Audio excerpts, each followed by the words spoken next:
ব্যক্তি ছিলেন তিনি? হ্যাঁ, মনির নামে একটা ছেলে ছিল, আমাদের ছোট ভাই, কাছের একটা ছোট ভাই, আন্দোলনে মারা গেছে। ব্যাপারটা এলাকার সবাই শুনতো। আন্দোলনে মারা যাওয়ার পরে আমার বাবা যে ছিল উনি আসলে খুব কষ্ট পাইছে।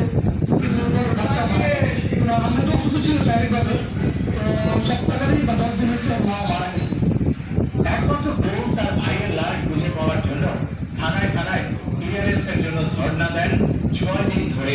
ক্লিয়ারেন্সের জন্য প্রথমে যান গুলশান ও ভাটার থানায়। সেখানকার কর্মকর্তারা দাবি করেন, এখানে তো বুলেটই খরচ হয়নি, বরাদ্দকৃত সব বুলেট আমাদের থানায় রয়ে গেছে, তাহলে গুলিবিদ্ধ হলো কিভাবে? তাহলে কি আর করা? গুলি যেহেতু থানায় রয়ে গেছে, তাই গুলিবিদ্ধ হয়ে নিহত মনিরের পরিবারকে ফিরিয়ে দেয় গুলশান ও ভাটারা থানা। একটার পর একটা থানায় ধর্ণা দিতে থাকেন মনিরের পরিবার।